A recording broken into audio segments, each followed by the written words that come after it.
Welcome back to another episode of JailBreak Overlander. I'm Richie, and this is JailBreak. And once again, I found myself in southern Missouri pushing my truck through the tangled, overgrown trails of the Ozarks. I was looking for a camping site that I had found once before. It was incredibly desolate and hard to find. But I made my way there. I was on a mission. Not only was I looking for the campground, I was also bound and determined to find and videotape poisonous snakes, water moccasins, cottonmouths, or copperheads. And that led me to the river. And you're gonna want to see this. So sit back, relax, and check this out. Shit.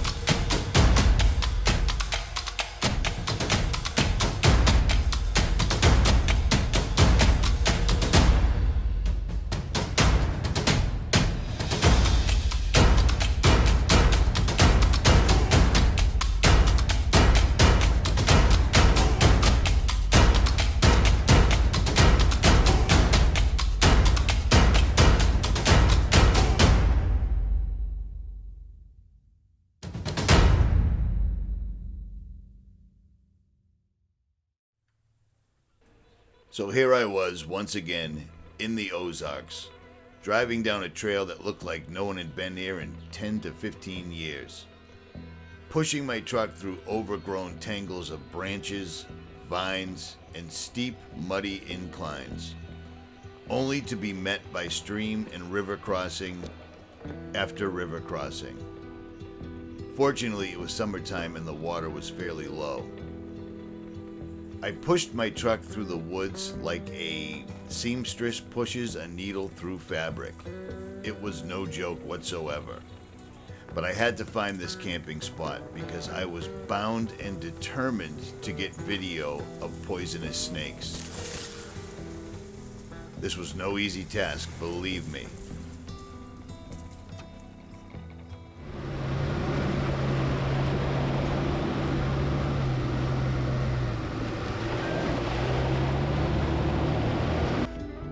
I finally made my way to the campsite I was looking for, skirted on one side by sheer cliffs and on the other by a trout-filled river. If you were fast enough, you could literally pull a 12-inch trout out of that river with your bare hands. It's amazing. The water is a golden brown, clear as can be, and when the water's high enough, it makes for a phenomenal swimming hole. Sadly, the water was fairly low right now, but still crystal clear. Before I started cutting campfire wood for the night, I decided to take a walk around. The sun was setting, and copperheads are notorious for warming themselves on rocks at night, and I wanted to see if I could locate one.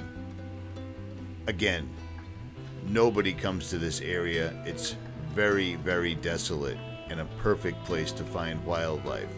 And that's exactly what I was hoping to find. I searched high and I searched low. I set up my Bone Valley saw and started banging out some firewood for the night. It was already incredibly hot, but I just feel a little more secure with a campfire going when you're all alone in the middle of nowhere, like I was.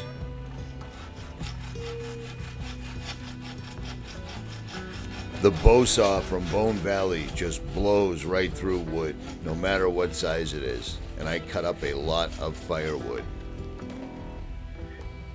Now for kindling, I use birch bark that I bring from the Northeast and carry in a bag. Whether it's freezing, raining, snowing, it doesn't matter. Simply hit it with a lighter or a ferrocerium rod, and this stuff goes right up. Like that. No problem. Birch bark is fairly common. You can actually see it on a tree behind me. After searching for snakes, getting the camp ready, I set the fire and settled in for the night. This was my view waking up in my Alucab rooftop tent first thing in the morning.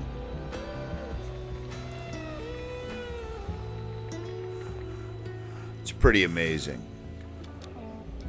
But it was time to head back out and head for a stream. I had found out that there was a stream close by that I could go down in a kayak and would have a good chance of spotting wildlife, so I was all about it.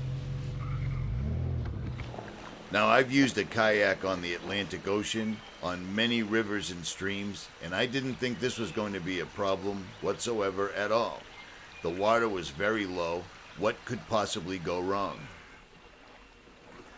Nice and calm, nice and flat, and it's only about 7 inches deep right here.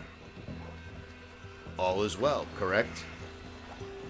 Well, that's going to change in a second, and you'll see what I'm talking about. Fortunately, I have a GoPro on my forehead, so you get to see it firsthand just like I did. Here we go.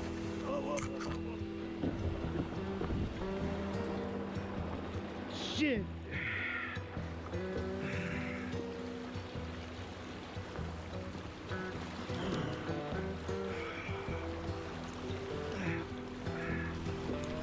I managed to get myself wedged under a tree limb, and the kayak was filling with water rapidly. Again, I'm only in 12 inches of water, but I'm jammed sideways under a tree with the current trying to jam me even worse. I did everything I possibly could to get myself out of this log jam, and finally just stood up and tipped the kayak back over and carried it over to the shore. It was quite the Godsmack, we'll call it.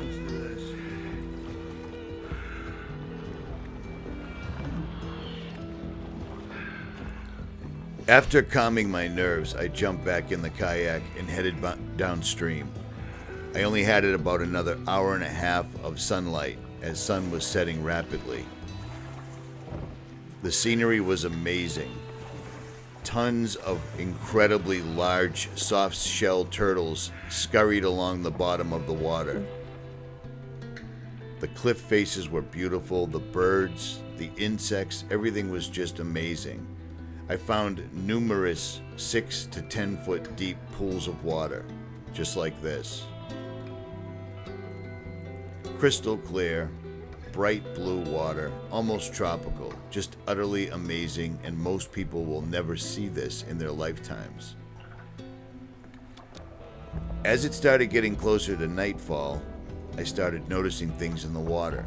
You'll see right here, I finally located a copperhead. This is about a 3-foot long snake with more than enough venom to put you in the hospital all day. It's kind of crazy thinking that people swim in this stream and there's poisonous snakes everywhere. But normally, if you don't bother them, they won't bother you. There were caves speckled all over the cliff faces and beaches everywhere as the water was incredibly low.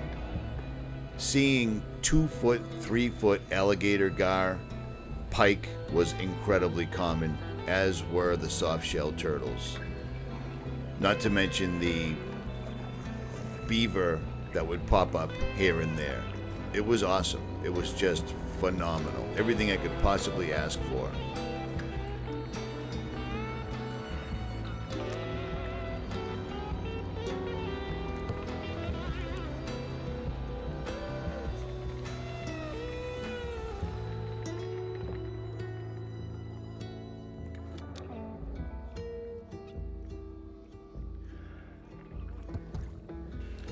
As I continued paddling downstream with one hand while using a camera to check underwater,